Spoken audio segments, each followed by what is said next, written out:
मित्रों नमस्कार। मित्रों आज एक बार पुनः काशी एक रहस्य की इस श्रृंखला में मैं आप लोगों के साथ काशी के विभिन्न क्षेत्रों में धार्मिक बहुलता के विषय में चर्चा करूंगा, जिस पर प्रकाश डालने के लिए हमारे साथ उपस्थित हैं प्रोफेसर राणा पीवी सिंह जी। गुरुदेव प्रणाम। नमस्कार। नमस्कार गुरुदेव, आप हमारे दर्शकों को बताइएगा कि काशी को धर्म की राजधानी कहा जाता है। इसके ऐतिहासिक विकास में धार्मिक बहुलता की भूमिका को आप कैसे देखते हैं? तो आज तो एक बड़े शुभ दिवस पर वैशाख शुक्ल प्रतिपदा जी संवत 2082 को आपने ये अवसर दिया है, तो आपका आभार और धन्यवाद। तो अब ये है कि काशी को जब भी हम कहते हैं तो कहते हैं धार्मिक नगरी है जी। तो अधिकांश संदर्भ में जो व्याख्या की जाती है शिव को लेकर के, हिंदू या सनातन धर्म, पहले सनातन शब्द उतना पॉपुलर नहीं था, अब पॉपुलर हो गया है, कहते हैं।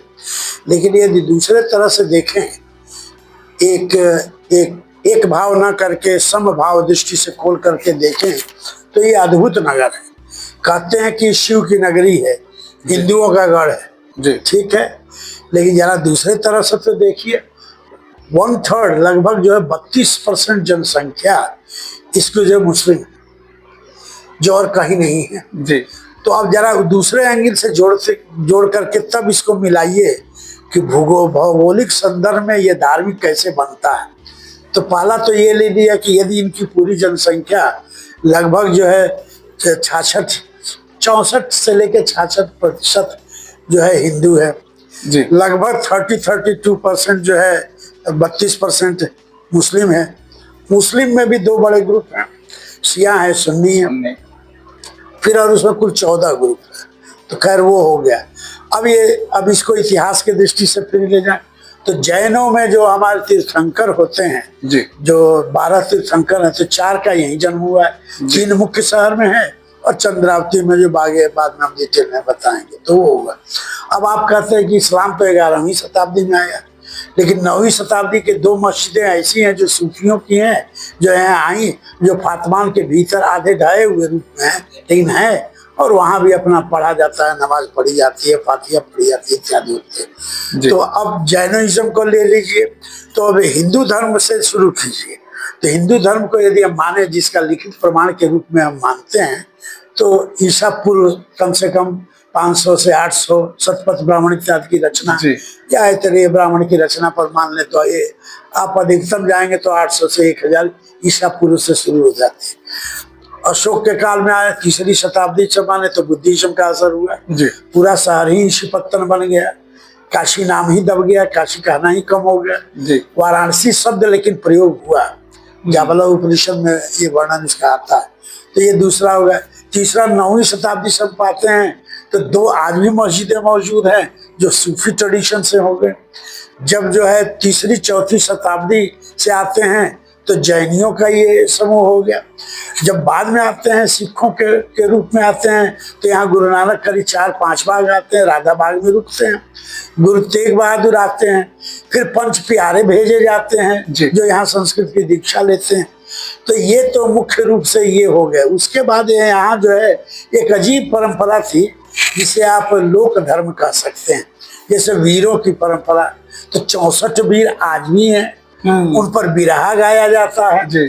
और उनकी पूजा अब इसलिए की जाती है, क्या है, ये शिव के गण हैं, जबकि देखा जाए इतिहास के दृष्टि से देखा जाए तो वो नहीं है, वो पूर्व के हैं जी। या वो पहले मैंने आदि रूप में रहे होंगे जो बाद में जुड़े। तो इसको जरा सा अब भूगोल के दृष्टि से देखिए तो अब आप देखें कि उत्तरी भाग में जो केंद्र वाला है अलईपुरा क्षेत्र है, उसमें लगभग जो है 3/4 भाग मुस्लिमों द्वारा है। फिर जो है कुछ मोहल्ले अलग हैं, लेकिन मुख्य वो एरिया इस तरह का है। अब उसी तरह से बसाव की क्रिया आप देखें तो नेपाली खपड़ा में जाएं तो नेपाल वाले आए, तो शैव ट्रेडिशन में नेपाल का जो तिब्बत इत्यादि का असर है उसका एक ग्रुप यहाँ बना हुआ है। तो ये सीधे कहना कि शिव की नगरी कौन वाले शिव के, कितने शिव के, तो तो अभी तक तो हम लोग करीब 3000 तक पहुंचे हैं, अभी कह नहीं सकते कितना पहुंचे। तो सबके एक क्षेत्र 9 बने हुए हैं जी। क्रिश्चियन के भी क्षेत्र में क्राइस्ट नगर लगा लीजिए, सिकरौल लगा लीजिए, सिगरा लगा लीजिए, तो वो मुख्य जोन उनका बनता है। तो इससे पता चलता है, हम लोग ने एक मैपिंग की थी अपने गुरुजी प्रोफेसर रामलोचन सिंह जी के रिलेशन है, अमलधारी जी सिंह की जिनकी बात की उनके वो गुरु थे, और हमारे तो माने मैं 4थी पीढ़ी में हूँ। तो उन्होंने कहा कि भाई इसका भौगोलिक संदर्भ में कहीं क्षेत्र बनता होगा। तो उन्होंने कहा कि सर्वे करो। ये बात है करीब सन 77-78। हम लोग यंग अभी लेक्चर टेम्पोररी थे, पार्ट टाइम पढ़ाते थे, तब की बात। तो कह दिए तो सब लोग लग गए उसमें। तो 14 क्षेत्र इसमें बने काशी में, जिनको ये देखा गया कि लगभग 30 से 40% यदि एक समुदाय एक धर्म के लोग हैं तो उसको क्षेत्र कहा जाए। तो इस तरह से 14 क्षेत्र बने, तो जिसमें हिंदू हुए, मुसलमान हुए, सिख हो गए, जैनी हो गए, बुद्धिस्ट लोग हो गए, गंवई लोग हो गए, विभिन्न क्षेत्रों से आए, उनको स्पष्ट धर्म नहीं है जी। वो कई धर्मों को मानने वो वाले क्षेत्रों में। तो यह जो रूप है, तो यह कहना कि भारत सांस्कृतिक राजधानी है, उस नक्शे से पहली बार जब छपा 1980 में छपा था तब, और विदेश में लंदन से छपा था, उसकी बड़ी चर्चा हुई कि अरे भाई हम लोग तो जानते थे, कहा जाता है, माना जाता है, ये तो नक्शे के माध्यम से सब प्लॉट होके बना।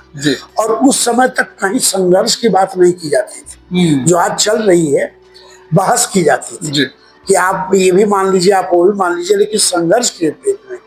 तो अधिकांश लोगों ने इसको कहा कि ये जो है कल्चरल कैपिटल है, रिलीजियस कैपिटल है, माइक्रोकॉस्मिक इंडिया है, ये शब्द गढ़े गए, नैरेटिव इस तरह बनाए गए और प्रचार किए गए। तो इसको आप देखें तो इसको 3 रूप में फिर देखें, जो जिसको हमने पहले दूसरे रूप में आपको व्याख्यायित किया है। एक तो कोर क्षेत्र जिसे हम कहते हैं, माने वह केंद्रीय क्षेत्र जो विश्वनाथ जी के करीब आता है। तो बाद में उसमें इस्लाम का असर हुआ, मंदिर गिराया गया और मस्जिद आई ये है, लेकिन उसके करीब वाला जो क्षेत्र है, जो पुरानी बस्ती है, वो वाले क्षेत्र। दूसरा ये होता है जो राजे रजवाड़े आए, विभिन्न के तो बड़े बड़े बगीचे बनवाए और बाहर के केंद्र को जोड़ा, जो आज भी उसका बचा हुआ रूप मोती झील देख सकते हैं। अब एकदम रह नहीं गया, लेकिन पुराना कोई फोटो देखिए तो उधर के क्षेत्र में कहीं आपको घर नहीं दिखाई देंगे, बाग बगीचा देंगे। तो उसमें आप पाएंगे खास तरह के वैश्यों का उसमें प्रादुर्भाव होता है, और जो लोग शैव को ऐसे मानते थे, लेकिन मेन पूजा उनकी वैष्णवी थी। उनका जो है मथुरा इत्यादि से जो वाले आज भी जो रमन परिवार है, उनके गुरु जी यहाँ वाले नहीं है, सब वृंदावन वाले हैं। श्रीवत्स जी उनके आजकल गुरु हैं। तो यह एक बना। अब आइए एकदम बाहरी क्षेत्र जब आइए तो वहाँ 3 चीजें बड़ी स्पष्ट मिलती हैं जिनका क्षेत्र बनता है। एक तो वैष्णव वाला पाएंगे, जैसे आप चले जाए आदिकेशव घाट के एरिया में जाएं तो उसके करीब आप पाएंगे कि मुख्यतः विष्णु के मंदिर हैं, और जो फॉलोअर हैं वो वैष्णविज्म के लोग। तो वैष्णविज्म में भी आप रखिएगा कि श्रीमन नारायण भगवान विष्णु का हो गया, और उनके जो 2 लिंग है, कृष्ण का भी हो गया और राम का भी हो गया। और ठीक उसी लाइन पर यदि आप गोला खींचे तो पाएंगे तांत्रिकों का भी एक समूह रहा। तो मूल रूप से वो आपके हिंदू धर्म से नहीं जुड़े थे, सिद्धांत जुड़े थे, लेकिन प्रैक्टिस की ओर से नहीं जुड़े थे। तो वो 2 क्षेत्रों में पाए गए। एक तो श्मशान के करीब पाए गए, तो आप चाहे रामेश्वर चले जाए तो, चाहे जयसूल टंकेश्वर के पास चले जाए तो, या मणिकर्णिका में आए तो एक बाहरी जोन बना क्षेत्र। तो जब नक्शे पर हम नापते हैं तो जो आपका प्रश्न है कि क्या क्षेत्र या भूगोल से संबंधित, हाँ है, लेकिन इसको 100% नहीं कर सकते, 50-60% कर सकते, क्योंकि बीच बीच में और भी आके जुड़े हुए हैं। तो ये तीसरा बना। तो कोर क्षेत्र हो गया, मध्य क्षेत्र हो गया, उसके बाद बाहरी सीमा हो गई। उसके बाद एक और हुई जो बृहद परिक्षेत्र हुआ, तो वो क्षेत्र जो आपके मिर्जापुर तक गया, इसका असर। विंध्यवासिनी वहां है तो यहाँ भी है, यहाँ भी विंध्यवासिनी का मंदिर है। त्रिपुरा भैरवी के भीतर चले जाइए, बड़ा प्रसन्न है, ये संता जी के मंदिर के पास जाइए तो वहां भी उसका बना हुआ है, और उसी तरह से पूजा उसकी होती है। वहां अब सीधे बलि नहीं होती है, लेकिन कथा है बलि चढ़ने की, इसका मतलब कभी होता होगा। तो तांत्रिक प्रभाव का जो क्षेत्र रहा वो बाहर से भी जुड़ा रहा। अब इसमें एक और बात देखिए, सूफीज्म का भी असर रहा, और वो असर जो है जौनपुर तक जाता है। जौनपुर में यहाँ से जो कथाएं चलती हैं कि विश्वनाथ जी से भी बड़ा एक मंदिर था जिसको गिरा करके वहां बड़ी मस्जिद अटाला बनाई गई और उसमें भीतर इंस्क्रिप्शन है जौनपुर वाले में। तो जौनपुर के क्षेत्र तक ये जुड़ा रहा। फिर साउथ में आप चले जाइए तो गया तक गया। तो काशी को ये कहना कि धार्मिक कैसे है, तो धार्मिक जो है केंद्र है, परिक्षेत्र है और महामंडलेश्वर का ये क्षेत्र है। चलेंगे आप प्रयाग से जी, फिर जो है काशी में उसकी पूजा पाठ करेंगे और समाप्त करेंगे गया में। बिना तीनों का पूरी नहीं हुआ। लेकिन केंद्र कौन है, तो त्रिकोण के रूप में ऊपर खड़ा है काशी। तो यह एक दूसरा बनता है। तो जब इसको मैप के माध्यम से हम ढालते हैं तब ये पता चलता है कि भाई ये जो है सचमुच का जो है पूरे भारत का या सनातन धर्म का या भारतीय संस्कृति का, केवल सनातन धर्म नहीं, भारतीय संस्कृति का, क्योंकि मौलवियों का भी रोल है जो आगे हम आपको कुछ बातें बताएंगे। तो इन सबको आप जोड़ दीजिए तो 5-6 ऐसा हो गया, इंक्लूड जिसे लोग कह लें, वीरों का एक कल्ट कह लें, ये जुड़ करके और सभी समाहित हो गए इसमें। बिरहा जो गा रहे हैं, हीरा लाल जी गाते हैं, पन्नू जी थे जो आदि गुरु माने जाते हैं, जिनका आदि के में ये कपिल धारा पर जिनकी मूर्ति है, पत्तू गुरु को। जब बिरहा जब गाते हैं तो उसमें जो है औलिया का भी नाम लेते हैं। औलिया, तो औलिया तो मुसलमान हुआ, सूफी संत जरूर हुआ, लेकिन औलिया है वो। तो उसके कहते शिव के दुहाई दई, तो शिव की दुआ दो, गणेश बुद्धि दो, कहेंगे चिल्ला के बोलेंगे जैसे वो बुद्धि दे, पुत्तु गुरु ज्ञान दे। तो ये एक बात एक बिरहा से आप कह रहे हैं कि लोक संगीत है, हम तो कहते हैं ब्रह्मांडीय संगीत है, सबको जोड़ा है। और उसने भाषा संस्कृत नहीं यूज किया, उसने खड़ी हिंदी नहीं यूज किया, उसने क्या यूज किया, इनको मिला करके और पुरानी काशिका की परंपरा को जीवित रखा, जो काशी की भाषा रही है। आप कहते हैं कि हिंदी मेरी भाषा है, लेकिन माफ कीजिएगा 7 वॉल्यूम में तो पहले ही 1932 में छप चुका है काशिका का ग्रामर, जो का राजा कैला। तो क्या है, आप कहते हैं भोजपुरी है, नहीं, भोजपुरी काशिका है, जो काशी की परंपरा थी, तेगली की परंपरा थी, भारतेन में आके खत्म होती है। अब भारतेन से नई दिशा से। तो ये मैं बात बताया कि विरहा के एक लोकगीत में, तो आज आप लोकगीत कह रहे हैं, लेकिन उसमें सभी वो छवि दिखाई देती है और सबको पुकार रहा है। जैन को पुकारेगा, वीर को पुकारेगा, यहाँ के लोक देवियों को पुकार, जैसे मुड़कट्टा बाबा। अरे भाई मुड़कट्टा बाबा कैसे हो सकते हैं, तो लोक देवता है। तो इसको सबकी अपनी स्थिति है। तो मैं आपको अलग से वो नक्शे दे दूंगा, जिसको आप प्रयोग करेंगे तो स्पष्ट हो जाएगा। तो इसका इस तरह से निष्कर्ष निकाल सकते हैं कि समय के अंतराल में लगभग ईसा से 1000 पूर्व से लेकर के यदि हम गढ़वालों के बाद तक आए, 12वीं 13वीं शताब्दी तक आते हैं, तो काल क्रम में विभिन्न भू विन्यास के क्षेत्र में, समय के क्षेत्र में, अपनी अपनी क्रियाओं के क्षेत्र में, अपने अपने विधियों को समेटे हुए यह इस तरह से बना। अब जैसे शिव की पूजा या देवी की पूजा जो बंगाली करता है, हम आप नहीं करते हैं, वो अपनी परंपरा से करता है, लेकिन जब वो आपसे मिलता है तो आप में मिल के वो करता है। तो यह जो 2 स्तर हुआ, उन्होंने अपनी मौलिकता जो इतिहास की थी उसको संजोया और यहाँ जो परंपरा चल रही थी उससे मिलकर और उसको आगे ले गए और इस तरह से पूरे भूगोल को ब्रह्मांडीय भूगोल बना दिया। तो भूगोल का मतलब केवल एक स्थान नहीं हुआ जी। ये है काशी, जिसको पहले हम लोगों ने परिभाषित किया था काशी हित काशी, जहाँ पर प्रकाश का मंडल बने हुआ काशी है। तो ये है इसका धार्मिक स्वरूप। गुरुदेव, मेरा आपसे अगला प्रश्न रहेगा कि आप कुछ ऐसे क्षेत्र या मोहल्ले बता सकते हैं जहां धार्मिक विविधता के बावजूद सौहार्द बना रहा है। अलईपुरा क्षेत्र का एक अजीब नमूना है यहाँ पर जी, जिसको 2 दृष्टि से देख सकते हैं। यदि आप संकीर्ण धारा के हैं तो बड़े आलोचनात्मक दृष्टि से देख सकते हैं, ये थोड़े खुले विचार के हैं तो एकदम आश्चर्य से आंखें फटी रह जाएंगी। उसका मैं उदाहरण दे रहा हूँ। गाजी मियाँ का एक मेला लगता है यहाँ पर। अच्छा। वो पूरे उत्तर भारत में 2 जगह लगता है। एक तो बहराइच में लगता है गाजी मियाँ का मेला, जिसमें 10,000 से लेके 20,000 एक दिन का मेला वो चलेगा।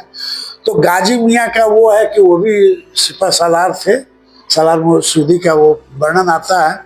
तो मारे गए, लेकिन कई लोगों को उन्होंने इस तरह से मदद किया, सपने में आए तो उनको एक शहीद का दर्जा दे दिया गया। तो उनके प्रेम की एक कथा चलती है कि वो विवाह के लिए बड़े उत्सुक थे, लेकिन उसके पहले मारे डाले गए तो समाप्त हो गए। तो जो चलती है मेला जो चलेगा तो बाकायदे बारात चलेगी और बारात चलेगी, बाजे बजेंगे, सब होगा, रात को सब होगा और दूसरे विदाई के बाद होगा कि वो तो शादी टूट गई। तो उसके बाद लोग मातम मरा के सब दुखी होकर दूसरे दिन चले जाएंगे। तो ये 2 दिन का ये चलता है। अब इसको जरा गौर से देखिए कि इसमें लगाने और करने वाले कौन लोग हैं। तो पूरे मोहल्ले का हम लोगों ने मैपिंग किया इसका। अच्छा। तो पता ये चला कि जो साइट्स हैं, जहाँ जहाँ स्थान है जहाँ वो रुकेंगे, वो लगभग तय है और वो मान्यता है कि यहाँ ऐसे ऐसे गए थे तब ये हुआ था, उसी के अनुसार लोगों ने तय कर दिया। लेकिन जहाँ उसको जो अरेंज कर रहे हैं वो सब हिंदू हैं। वहाँ दुकान लग रही है, वो है स्पेशल टाइप के खाजा की मिठाई वहाँ बिक रही, वो है एक खुजली होती है टाइप की मिठाई, वो वहीं मिलेगी। तो गाजा खुजली कुछ खास तरह की मिठाइयाँ उसी वक्त बनेंगी। क्या तो उनकी विवाह हो रहा है, गाजी मियाँ की विवाह का हो रहा है। तो इस पर एक फ्रेंच स्कॉलर हैं, नाम तो उनका श्रीलंकन है, सुंदर विश्वलिंगम, उनका पूरी की पूरी थीसिस फ्रेंच भाषा में वो है, जो बताए कि कैसे ये अजीब सी परंपरा है। इसमें तांत्रिसिज्म भी मिला हुआ है, इस्लाम भी मिला हुआ है, हिंदू भी मिला हुआ है। और वो पूरा क्षेत्र जो है उस समय के अलीपुरा का वो जोन जो है, जब ये 2 दिन मेला होता है, पूछिए किसी से कहाँ, अरे ये तो सब गाजी मियाँ का चल रहा है, पर पूरा क्षेत्र ही अलाइव हो जाता है। ये काशी में ये भी है। अब इसी का एक दूसरा छोटा सा नमूना देख लीजिए, पंचगंगा घाट के एरिया में मंगला गौरी का क्षेत्र देख लीजिए। जब तक बिस्मिल्लाह खान जिंदे रहे जी, और लास्ट में भी मैं बताऊंगा, तो वो जो पहली शहनाई बजाते थे वो मंगला गौरी के ही नाम से बजती थी। और जितनी उनकी चलती थी, जो बारात चलेगी, जुम्मा का ये चलेगा, नजराना आंसुओं का चलेगा, उसमें भी पहली शहनाई उनकी बजती थी। तो काफी जो यंग वर्ग है या नैरो माइंडेड है, बड़े खिलाफत उनके हुआ, कई बार उन पर अटैक भी हुआ है। अच्छा। कि हिंदुओं के मंदिर में जाके सुबह सुबह चालू हो जाते हैं। तो उन्होंने एक ही लाइन कहा कि यही तो बनारस है जिसका रस ऐसा बना हुआ है, और माँ ही ने हमको जीवन दिए तो हम छोड़ के कहाँ जाएंगे, तुम मारो चाहे काटो, हम माँ को नहीं छोड़ सकते। हम थोड़े कर रहे हैं, माँ ने हमको पकड़ी हुई है। मैंने इस पर लोगों को ताज्जुब था कि बिस्मिल्लाह खान का ये कहना कि माँ मुझे पाली, हम कहाँ छोड़ के जाएंगे। और इसकी कथा ये चलती है कैसे वो आए, अपने घर से भाग के आए, यहाँ उनके जो है मामा रहते थे, तो घाट पर रात हो गई, रुक गए, फिर भूखे प्यासे थे, क्या करते, तो सीढ़ियों से चल करके देखे कहीं बरामदा मिल जाए, कुछ बूदा बुदी हो रही थी, क्यों उधर गए, तो पोर्च था तो वहाँ लेट गए। सुबह पंडित जी आए तो देखे कि बच्चा जो है इस तरह से पड़ा हुआ है। उस समय उनकी उम्र लगभग 8 से 9 साल के लगभग की थी, जो कथा में सीमा घोष ने लिखा है, तो छपी उनकी इंटरव्यू। तो पंडित जी कहा, अरे बच्चा क्या क्यों ऐसे कर रहा है, तो मैं बहुत भूखा हूँ, परेशान होकर आया हूँ। कहाँ से, क्या, तो कहा मैं मुसलमान हूँ। कहा तो क्या हुआ, भूखा तू है तो पहले चलो अब रुको, दरवाजा खोल देते हैं, माँ का तुरंत भोग लगे, माँ के सामने कोई भूखा कैसे रह सकता है, ये लो। तो कहा नहीं, मैं ले ही नहीं सकता। कहा क्यों, अब तो बिना सेवा के मैं कोई ले ही नहीं सकता, तो इसी में तो घर छोड़ के भाग गया मैं, तो माँ से भी नहीं ले सकता, तुम्हारी माँ होगी, हमारी तो नहीं है जी। तो जब हम सेवा कर लेंगे तब ना वो प्रसाद लेंगे।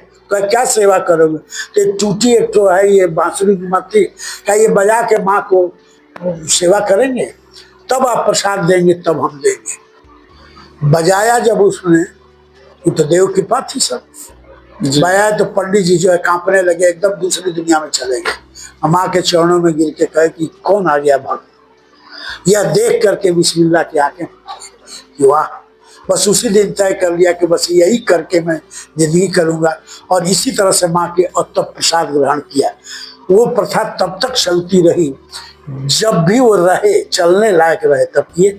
और लास्ट में जब बेड पर गिरे थे, जिसकी डेथ होती है, तो अंतिम जो वो व्यक्ति कहता है, फुर फुर करके बोल नहीं पा रहे, पाइप शहनाई की पकड़ी हुई है कि वहां ले चलो, और जो बजाने की कोशिश किए प्राण छूट जाता है। तो ये काशी की परंपरा इसे क्या, और वही आदमी आंसुओं के नजराना में भी जा रहा है। जो लेके जा रहे हैं घोड़ा और ये सब, अग्नि पर चढ़ के जो उनकी होती है श्याओं का जो है जी। तो वो भी बजा रहे हैं। अब पीछे से लोग गाली भी उनको दे रहे हैं, लेकिन उनका कोई असर नहीं हुआ। तो यह भी एक है। अब जरा दूसरा उदाहरण देखिए, यहाँ 14 ऐसे क्षेत्र हैं जिनको हम लोगों ने प्लाट किया। कुल 1388 हैं इस्लामिक केंद्र हैं, जो दुनिया में कहीं नहीं है, यही है जी।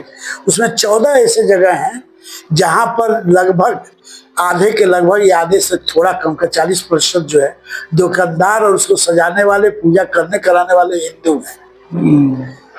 और वहां जब मनाया जाता है तो शुक्रवार को तो नमाज होती है, क्या तो एक दिन पहले स्पेशल फातिहा होती है, प्रेयर जिसे कहते हैं, तो वो बृहस्पति को होती है, शुक्र को नमाज होती है। अच्छा। बृहस्पति को इन 14 जगह पर स्पेशल मेला लगता है और फातिहा पढ़ी जाती है, प्रेयर किया जाता है। तो उसमें कराने वाले शामिल जो है हिंदू हैं। और इन 14 जगहों पर यही बनारस जो है करीब हम समझते सन 74-75 की बात हम लोग कर चुके थे। तब यहाँ जो दंगा हुआ था, 500 लोगों की डेथ हुई थी। इन 14 जगहों पर कुछ भी नहीं था, उसमें एक जगह में मैं भी था। और हमारा मुस्लिम स्टूडेंट हमें छोड़ के भाग गया, कहा कि सर कोई नहीं बचा सकता, हम तो चले। क्यों भाई? या तो हम तो शिया हैं, कहीं पकड़ लेंगे, सुनने हमको मार डालेंगे, और आज तो आप गए। और वहीं जो है एक मुसलमान ने कहा कि आप तो राणा जी हैं। हमने कहा हाँ। तो आप तो उस्तादों के उस्ताद है, कुरान भी पढ़ते हैं, समझाते भी हैं। हमने कहा हाँ। कहा हुजूर, यही कहा कि हुजूर आप यहीं रहिए, पहले चाय पानी नाश्ता ये कुछ करिए, एकदम आराम से रहिए, ये 2-4 घंटे में सब पुलिस आएगी, सब ठंडा हो जाएगा, तब हम लोग इंतजाम कर। उन लोगों ने मुझे पहुंचाया। ये भी है, ये भी फातिमान की बात कहानी में कह रहा हूँ। भीतर से तो मैं एकदम डर गया था कि भीतर ऐसे किनारे गुफा दिखाई दे रहे थे, काट के डाल देंगे सब, ऐसे सुना गया है। जी। अब हुआ था केस ऐसा, तो ये डर था। अब हुआ कुल उल्टा। तो ये भी तो एक काशी की परंपरा है। अब जरा इसको क्लाइमेक्स देख लीजिए। आज से करीब 15 साल पहले जो संकट मोचन में घटना हुई, तो 4-5 लोग वहीं पर मारे गए। उसके बाद जो हुआ कि शहर में 3-4 जगह हुआ, कैंट स्टेशन पर भी हुआ था, फिर शीतला घाट पर भी हो गया था। तो 1-2 घंटे के बीच में घटनाएं हुई, कुछ 10-12 आदमी की डेथ हो गई, कई लोग घायल हो गए, ठीक है। उसके बाद जो है तुरंत जो है मुस्लिम लोगों ने, जो उसमें सीनियर लोग थे, जो इमाम टाइप के थे, धार्मिक थे, सैयद थे, सब लोगों ने जुलूस निकाला और सभी हिंदू जगहों पर गए वो, और जाके कहा कि भीतर मैं नहीं जाऊंगा, मैं शुद्ध नहीं कर सकता, लेकिन हम लोग प्रार्थना करते हैं अल्लाह के नाम पर कि जल्दी शांति हो जाए।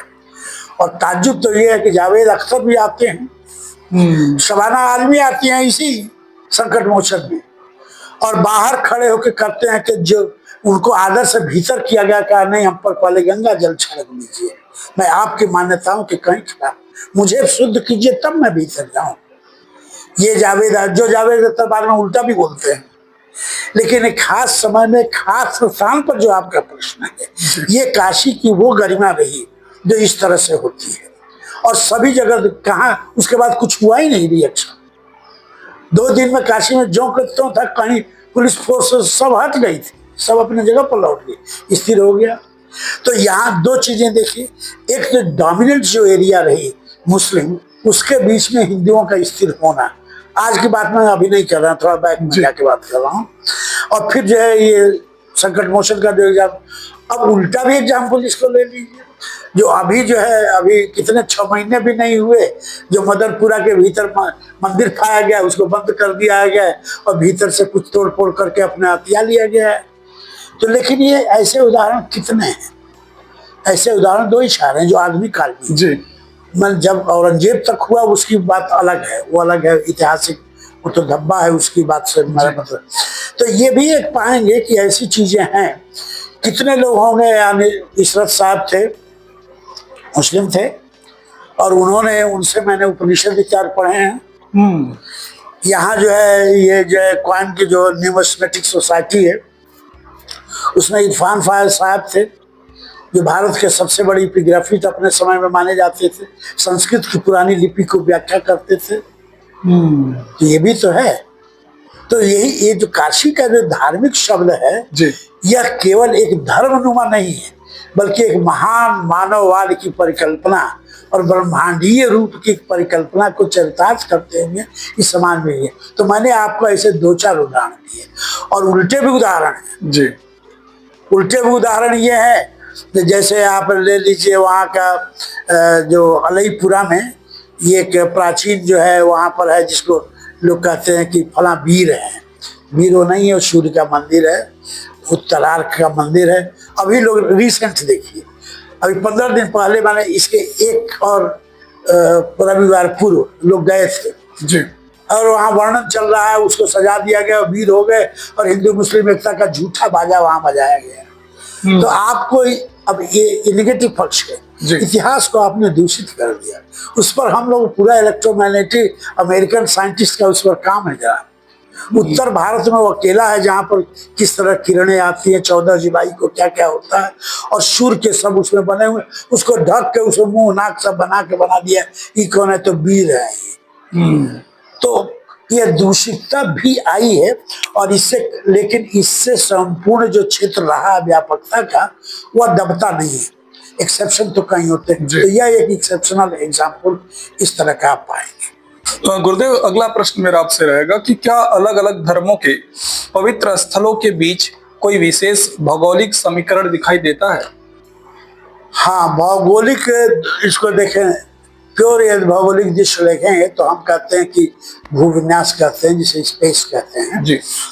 तो ये अलग अलग है, लेकिन ये ठीक उसी तरह से है कि कोई एक चीज, जैसे यहाँ हम खड़े किए हैं और आपका यहाँ हाथ है जी, तो देखेंगे ऐसे, आप एक जगह से देखेंगे तो आप अलग हैं, ये अलग हैं, लेकिन दोनों तो जमीनी पर हैं, दोनों तो जुड़े हुए हैं जी। आप उड़े तो नहीं है, नहीं है।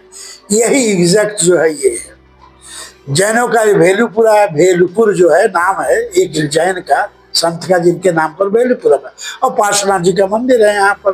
फिर उसी से चले जाएंगे वहाँ तो ये घाट पर चले जाएंगे, जैन घाट पर मंदिर है, तो एक एक जोन बन गया यहाँ पर जी। फिर मैंने अलईपुर का नाम लिया आपको, वो चले जाइए। राजघाट का पुराना वाला क्षेत्र ले दिए, उसमें एक हिंदू नहीं है। अलईपुरा का जो है ये सूरज कुंड के पास तो केवल 2 परिवार से, सब मुस्लिम है, जिसमें ओंकारेश्वर का मंदिर है। अब 2-4 लोग आ गए हैं, बाजार बनिया किस्म के तो हो गए, 10 साल पहले तक कोई वो बयान नहीं था। तो यदि हम एक दृष्टि ये रखें कि पहले उनकी स्थिति क्या है, तो हम ऐसे सर्किल नुमा कर सकते हैं। तो ये सभी एक रूट से जुड़े हुए हैं। जब पूजा चलती है, यात्रा चलती है, और नए में तीर्थाटन शुरू हो गया है, तो इसका ये हुआ कि ये लिंक जो कमजोर थे और मजबूत हो गए। अब और लोग जाने लगे, थोड़ी देर रुक रहे, दूर गए, थके हैं, तो कुछ चाय पानी चाहिए, प्रसाद चाहिए, तो दुकानें छोटी मोटी गुमटी खुल गए। तो पहले जो था आइसोलेशन था, भौतिक रूप में रास्ते थे, यदा कदा वो चलते थे, लेकिन वो एक्टिवेट हो गए, वो जागृत हो गए। और इस तरह से सब जो है अलग अलग रहने के बाद, जिसको हम कहते हैं विशिष्टता, इंग्लिश में इसको आप कहेंगे तो डिस्टिंक्टिवनेस कहते हैं, कि अपनी विशिष्टता कायम किए हैं। लेकिन दूसरी जनरलाइजेशन, सामान्यकृत में रूटों से, बाजारों से, खास अवसरों पर सपोर्ट कर, तो आर्थिक भी है, धार्मिक भी है, अलग अलग लाइन नहीं है जी। और इस तरह से जुड़ाव हो गया। तो यह जो एक क्रिया है, तो इसको इस तरह से कहें, ऐसे बॉल लगा लिए आप और आप लाइन से जोड़ दीजिए, और ये लाइन विभिन्न तरह से खिंच सकती रहेंगी विभिन्न पर्वों में। जैसे उदाहरण देखिए, जैन का जो स्पेशल महावीर जयंती को निकलना है, तो उसमें हाथी चाहिए जी। तो हाथी तो हिंदू के पास भी है, मुसलमान के भी पास है, जो रखे हैं महावत पे, कहीं पैसा लेगा आएगा। तो मुसलमान हो या हिंदू हो, वो सजाएगा कैसे? जैन नुमा सजाएगा। और आप पूछेंगे आप कौन है, तो कहेगा हम जैनी आई। जब करीब से पूछेंगे तो पता लगा वो मौलाना है। तो यह भी एक रूप है जो आपने कहा कि क्षेत्र के रूप में एक दूसरे से कैसे सहयोग है। तो इसका पक्ष 2 है जी। एक तो है कि धर्म को जो खुले दिल से समझेगा, वो समझेगा कि कहीं ना कहीं हम मिले हुए हैं जी। चाहे वो अल्लाह कहिए, द सुप्रीम पावर, बिस्मिल्लाह कहिए, जो कॉस्मिक पावर, आप कहे ओंकार, तो कॉस्मिक पावर। तो यदि आप उस दृष्टि से देखें जी, माने आप नैरो माइंडेड ना हो, मतलब संकीर्ण विचारधारा के कट्टरवादी न हो, तो सबका कहीं न कहीं रूप मिलता है। और इसका सबसे अद्भुत रूप काशी में है, ये और जगह बाद में आया है जी, या और जगह होगा लेकिन प्रतिपादित नहीं किया गया। वो है रामनगर की रामलीला। जो मुखौटे बनते हैं, चारों भाई के बनते हैं, सीता के बनेंगे, हनुमान के बनेंगे, सुग्रीव के बनेंगे। तो ये मुख्य जो मुखौटा 6-7 पात्र हैं, वो कौन बनाता है? मुसलमान बनाता है। और राम जी का, लक्ष्मण का, सीता का, ये 3 का जो बनाएगा वो परिवार जो है अक्षय तृतीया को जो संकल्प लेगा, उसके बाद से अक्षय तृतीया भी आ रही है, तो अभी संकल्प ले लिया जाए। और उस दौरान वो कभी भी मांस, मछली, अंडा कभी नहीं खाएगा जब तक कि वो सब दे न दे, केवल गैप पीरियड में खाएगा। ये हम लोग का इंटरव्यू किया हुआ है और जाके बार बार पाया गया है। क्यों भाई? तो हमें भी तो वही हो जाना है। और दूसरा, हमारे भी तो बाप दादा परदादा कभी रहे हो। तो ये लोग कट्टरवादी नहीं है, ये लोग उस परंपरा को जीते हैं। और ऐसे क्या वही केवल होंगे, और भी होंगे, लेकिन दबाव के कारण वो खुले नहीं पा रहे हैं। तो यह भी तो एक दूसरा उदाहरण होगा। अब एक और देखिए, खास मौकों पर, जैसे गुरु पूर्णिमा को है, तो गुरु पूर्णिमा को आप मनाते हैं, गुरु की पूजा कहाँ? वो आपका क्षेत्र है, व्यास जी का क्षेत्र है, ठीक है जी, जहाँ के आप निवासी हैं, और भाग्य आप उस क्षेत्र से जुड़े हुए हैं। लेकिन उस दिन दूसरी किसकी पूजा होती है? गुरु नानक की भी तो होती है। उनका भी जुलूस निकलता है, उसमें बहुत सारे हिंदू भी शामिल रहते हैं, और वो दोनों रूप में देखते हैं। क्या गुरु नानक का ही केवल है हमरो जी, यह जो ऐसे कहते हैं हमरो हम काहे नहीं चलब, बुलाने पर नहीं जा रहे हैं, वो अपने आप स्वतः जा रहे हैं उसमें। मैं खुद गया हूँ उसमें 2 बार, और सरदार जी लोगों ने हमको बहुत आदर भाव किया कि भाई आप प्रथम बार जब मैंने गाइड बुक लिखी है, मेरी गाइड बुक ऐसी है जिसमें सिखों और इस्लाम पर पहली बार लिखा गया है, इसके पहले किसी ने लिखा ही नहीं। अब वो मैंने अभी फिर अब नया एडिशन निकाल रहे हैं उसका, तो साल के अंत तक आ जाएगी। तो उससे ये पता चलता है कि दोनों स्तर पर रहा है, जहाँ व्यक्तिगत रूप में वो धार्मिक ग्रुप अपनी विशिष्टता को कायम रखा है, दूसरी ओर से विशेष तरह से जब जुलूस का माध्यम होता है, संगीत के माध्यम से होता है, या भंडारा के माध्यम से होता है, तब वो दूसरा जुड़ जाते हैं। यहाँ छोटे, जैसे काशी, यहाँ दिल्ली में चले जाइए तो वहाँ गुरुद्वारा का जो है नसीफगंज या क्या जगह का नाम है, जहाँ रोजी लाखों लोग खा रहे हैं जी, तो केवल सिख खाते हैं, उसमें सभी सब लोग खा रहे हैं। यहाँ भी है, यहाँ छोटे स्तर पर गुरु गोपाल में रोजी भंडारा चल रहा है, तो जाते हैं। तो वो यह जो एक परंपरा रही है, तो एक की ओर इंडिविजुअलिटी को मेंटेन करना, दूसरी ओर खास धार्मिक आयोजन में और भोजन कराना भी धर्म का अंग है। ये सभी में है, डिग्री का फर्क है। सबसे अधिक सिखों में कर सकते हैं, मुस्लिमों में एकदम कम है जी, लेकिन औरों में है।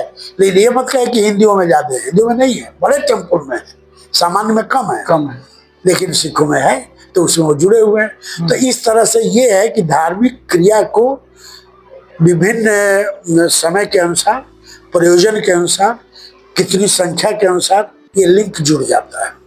और काशी में एक चीज अब गैप हो गया है, जो हम लोग को याद है, शुरू में संवाद की एक परंपरा होती थी, शास्त्रार्थ की होती थी। अब सेमिनार्स बहुत हो रहे हैं, शास्त्रार्थ नहीं हो रहे हैं, तो उसमें सब आते थे।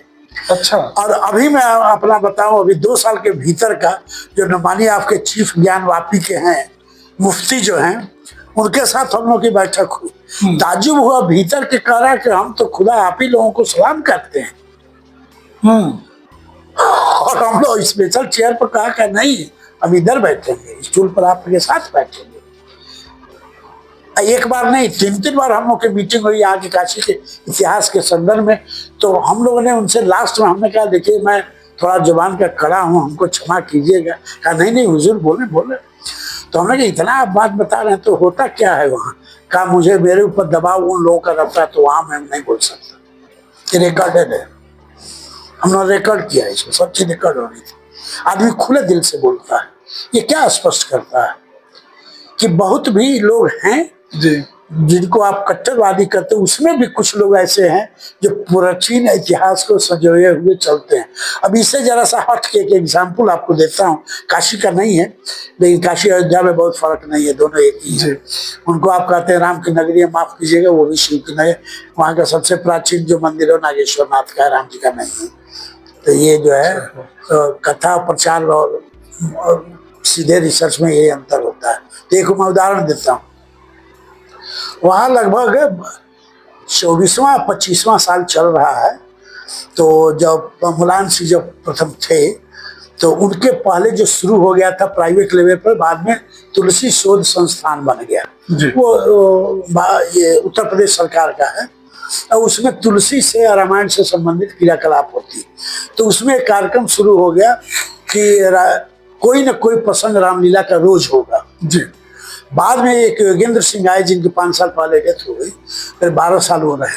तो उन्होंने कहा कि ऐसे कैसे होगा, विश्व से होना चाहिए। और उन्होंने 162 देशों का सर्वे किया जहाँ रामलीला होती है। 162 देशों में दुनिया में होती है और चल रही है, आपको पता नहीं है, सारा रिकॉर्ड किया। तो हमसे उन्होंने कहा कि भाई आप मदद कीजिए। हमने कहा बताइए। तो उनके कारण मैं अयोध्या अध्ययन करने पहुंच गया, और फिर विश्व के नक्शे पर हम लोग प्लाट किए कि कब कब कहाँ कहाँ होती है, जिसमें रूस भी है। रूस में 20 साल से हो रही है। अब बीच बीच में संस्कृत वो नहीं जानता, मीनिंग जानता, संस्कृत बीच में कहेगा ओम नमः शिवाय, कुछ जानता नहीं, तो उतना टोन बोलेगा। अब मैं जो उदाहरण दे रहा हूँ वो क्लाइमेक्स है। बाली को आप कहते हैं कि हिंदू वाला है क्षेत्र, या इंडोनेशिया कहते हैं कि मुस्लिम, लेकिन बाली के जकात्रा भी उसका पार्ट है। तो उसमें अब जो है, अब हिंदू 50-60% ही रह गए। जो पहले बात थी 80-90 थे जी, जो हम लोग वहाँ 5-6 साल पहले मैं गया था, वहाँ कुछ सर्वे की।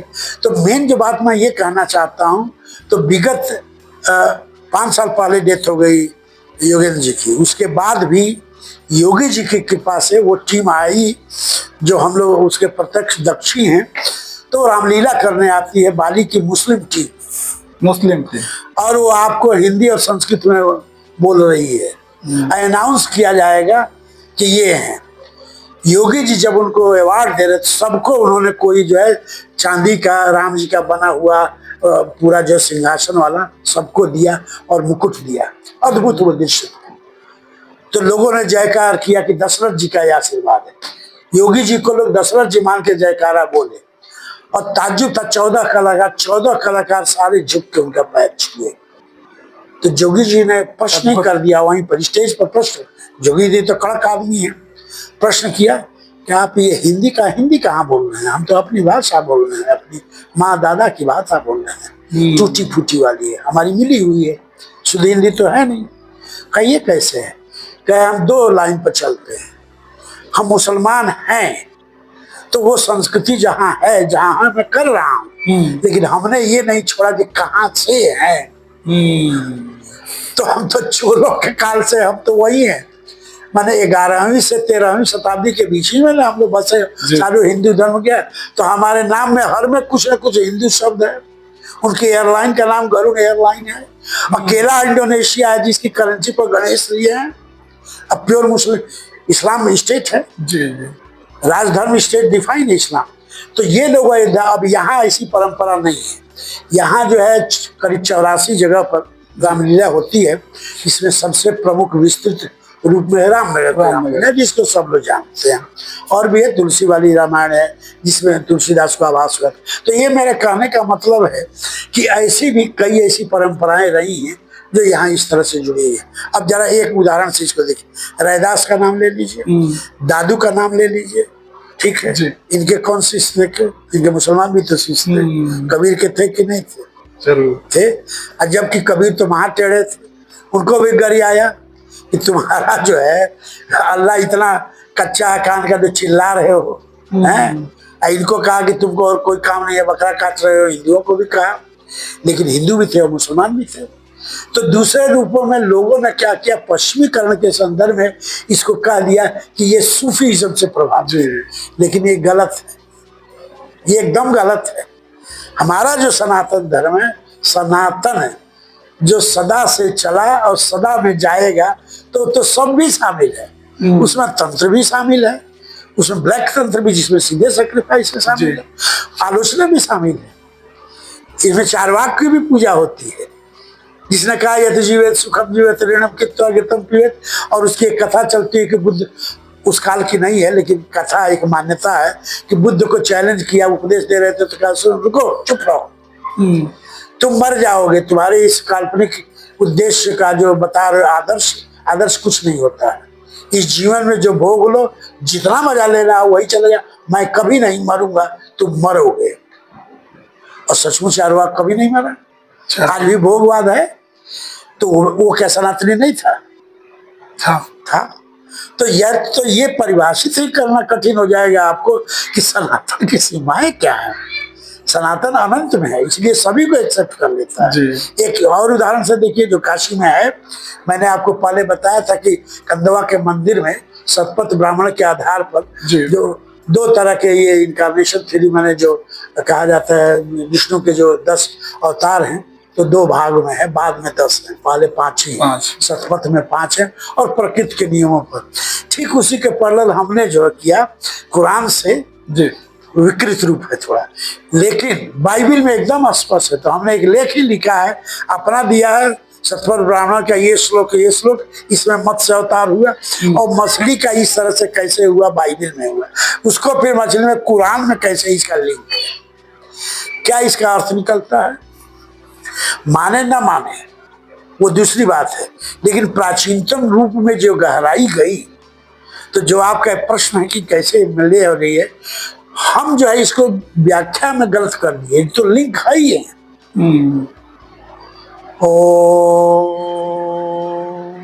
साउंड फिनोमेना है, थ्योरेटिकल फिजिक्स कहता है कि 2 ही तो चीज है, फायर और साउंड, जिससे पूरा ब्रह्मांड रुक जाए।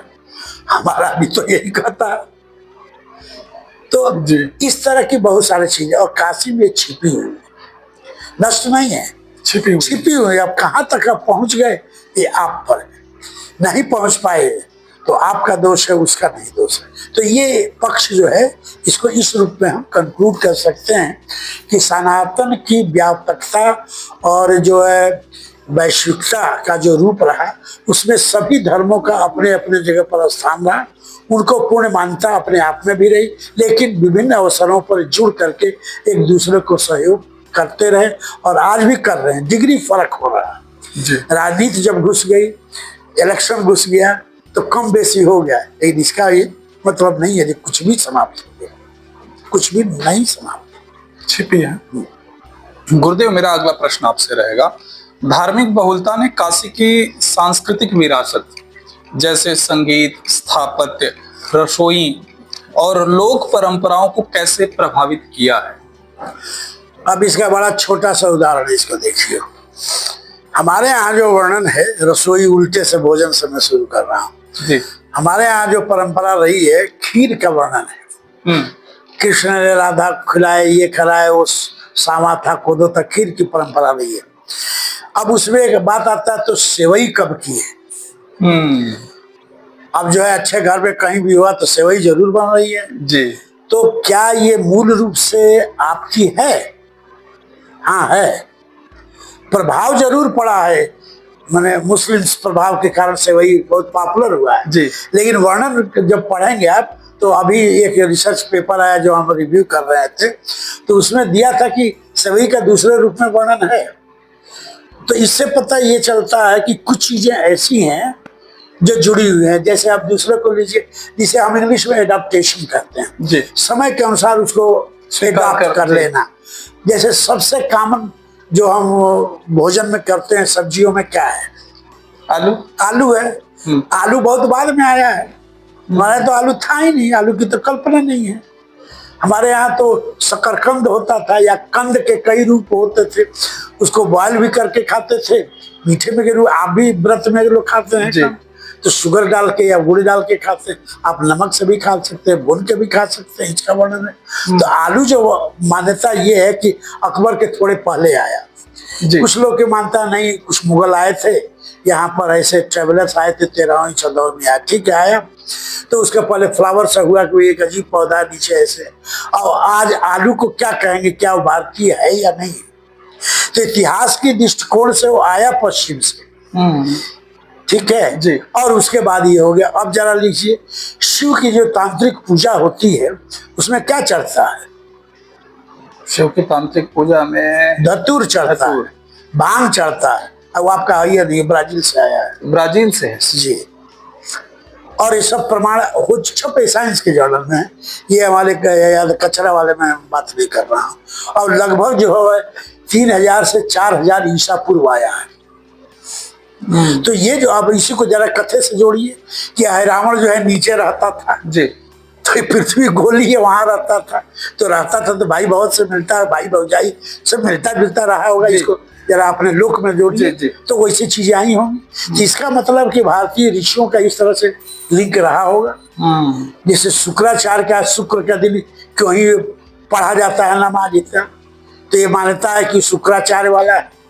शुक्राचार्य ने दंड दिया था, छिन्न कटवा दिया था, तो इन लोगों का खतना होता है। तो ये मैं नहीं कह रहा हूँ कि यही सच है, तो कुछ तो है तभी ना जी, लिंक है। तो इस तरह से रसोई की जो परंपरा थी, इसमें दो चीजें बड़ी इंपॉर्टेंट थी। एक तो जहां आप रह रहे हैं वहां के पर्यावरण के अनुसार उसमें उसको फिट करना। जैसे हमारे यहाँ जो है क्यों मांस इत्यादि का भी निषेध था जी, जबकि कई परंपराओं में ऑलरेडी है। तो निषेध के कारण तो हमारे लिए उसकी जरूरत नहीं थी। अरब में था ही नहीं, और कुछ तो मांस नहीं खाएंगे तो आप कहेंगे शाकाहारी रहे तो मर न जाएगा जी। जी। तो अब उसका जब यहाँ असर हुआ, तो जब मुगलों के काल में आया तो यहाँ जो नवाबों ने और इसमें मिक्सचर हुआ, तो अब बताइए इंडियन टाइप के सब नॉन वेज शुरू हो गए, खाने में मिल गए। अब इसको आप क्या कहेंगे कि जैसे चावल का मीट में मिला के बिरयानी इत्यादि बनती है, तो बिरयानी आपको जानते हैं कि दुनिया की सबसे अच्छी बिरयानी कहाँ बनती है और वैरायटी कहाँ बनती है बताइए? भारत में बनती है। भारत में बनते हैं। बाहर में आपको कहना पड़ेगा इंडियन बिरयानी दो, नहीं तो चावल में इसे डाल देगा। तो एक तरह से वो आए, आपका था ही, आपकी खिचड़ी थी। आज खिचड़ी जो है आयुर्वेदिक बड़े हाई लेवल पर 5 स्टार में गया। एक प्लेट खिचड़ी का दाम पता है आपको क्या है? नहीं। 5 स्टार होटल में 2000 रुपये में पड़ेगा आपको, छोटी सी कटोरी में खिचड़ी। आपके लिए स्पेशल कुकिंग होगी, 5 किस्म की उसमें दाल होगी, 5 किस्म की उसमें सब्जी होगी, 2 किस्म का घी का नॉर्मल घी और गाय के घी का तड़का लगेगा उसमें। तो 2000 में एक कप लीजिए और दुनिया में लोग ले रहे हैं। तो यह जो है, ये मैंने कहा कि काल के संदर्भ में इस तरह से। आप दूसरा पक्ष ले लीजिए, संगीत को ले लीजिए। अमीर खुसरो से हम बात करते हैं, जिसने किया कि जो लोक कथाएं थी उसको जो है उसने जोड़ा। जो सबसे यंग लोग कल क्या गाते हैं, दमादम मस्त कलंदर, और बुल्ले शाह गा रहा था फकीर। अमीर खुसरो से उसका जुड़ा हुआ था। उसके बाद जो अब सूफी ट्रेडिशन में इसको पकड़ लिया, अब इसी में राम की भी कथा हो गई, जय हो राम बोलने लग गए, मिल गए। तो अब 2 लोगों का नाम मैं लूंगा, आज वो नहीं है, दोनों ही नहीं। बिस्मिल्लाह खान का नाम ले लीजिए और इनके बड़े भाई जो हैं राजन जी का नाम ले, तो साजन जी हैं, राजन जी नहीं। तो दोनों का एक वक्तव्य अभी आ रहा था, संकट मोचन वाले में पुराना टिप सुना दिया रहा था। तो उन्होंने कहा कि, और यही बिस्मिल्लाह भी कहा करते थे, तो बिस्मिल्लाह का इसमें नहीं आया लेकिन उसके पहले आया था। तो उसमें उन्होंने कहा कि संगीत ऐसे ही है जो हृदय के जोड़ता है, आपके शरीर से नहीं। तो कहीं का जो हृदय है वो तो देवता का दिया है, वो देव का है।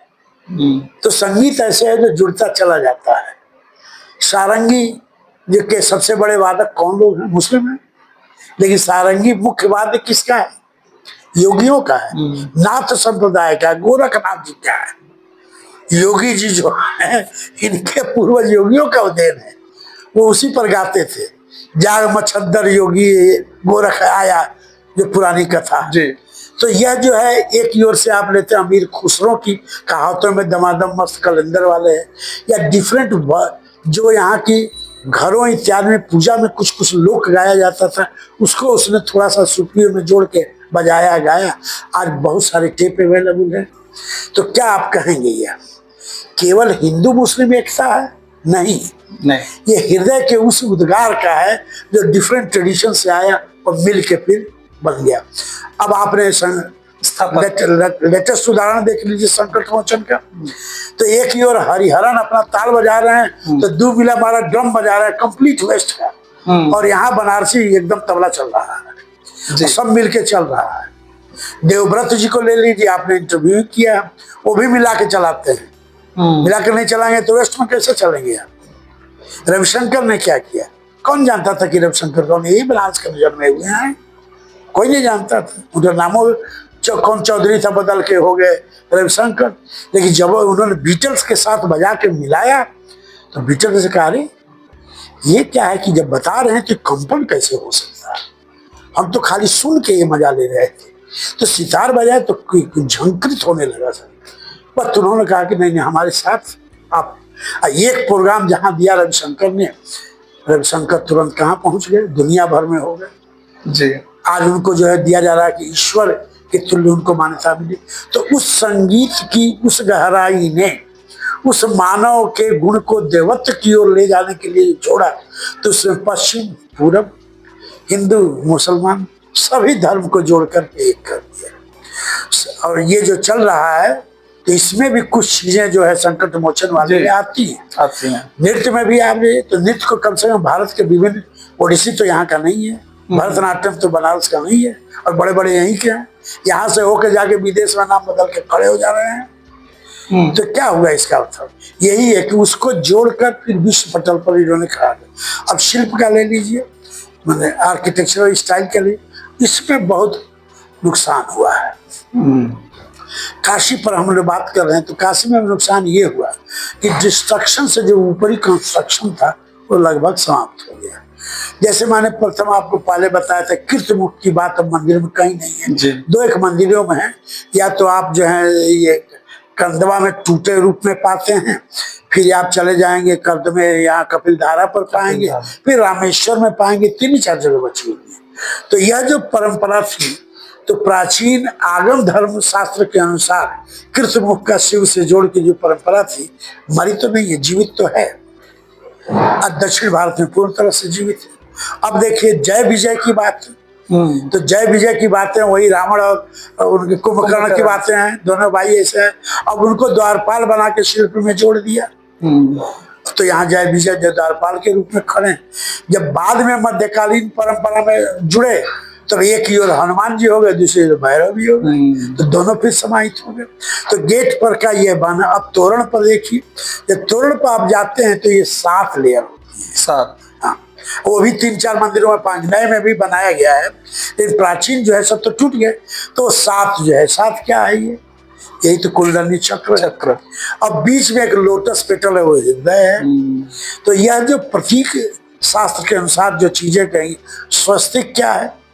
स्वस्तिक बना रहेगा। तो स्वस्तिक काल चक्र है जो दाएं की ओर ऐसे घूम रहा है। चारों तत्व मिलके 5वें नाभि पर चल रहे हैं। ये सब जगह ये हुआ, और पूरे भारतीय संदर्भ में हुआ।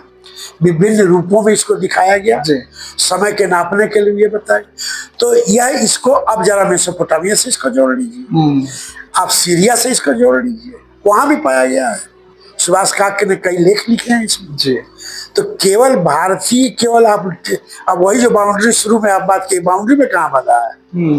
भारतीयता का संदर्भ तो विश्वव्यापी में बना हुआ। क्षीर सागर जी, कौन क्षीर माने क्या भाई? दूध। तो क्षीर सागर सफेद होगा, दूध, हाँ सफेद, मक्खन और वो सब बनेगा, तौन वाला होगा। एक सफेद घोला हुआ क्षीर नहीं होगा, नहीं, क्षीर शुद्ध वाला होगा जी। तो है क्या भाई? तो उसी तरह का वर्णन जो है पता गया कि उत्तरी ध्रुव सागर का वर्णन है। तो राहुल संकीर्तन का पढ़िए, तब तो उसमें लगता है बोलगा में जाइए तो वहां वैसे पढ़ेंगे। तो ये जो चीजें जुड़ करके मिलती हैं, तो उससे पता ये चलता है कि इतिहास के संदर्भ में भारतीय ऋषियों का ज्ञान उन्होंने कभी भारतीय नहीं समझा, वैश्विक समझा। भारत एक क्षेत्र था, पवित्र क्षेत्र, लेकिन वही नहीं था, वो पूरे ब्रह्मांड का एक अंग था। और इस रूप में सारी व्याख्याएं कही। तो शिल्प में वो सारी चीजें उभरती है।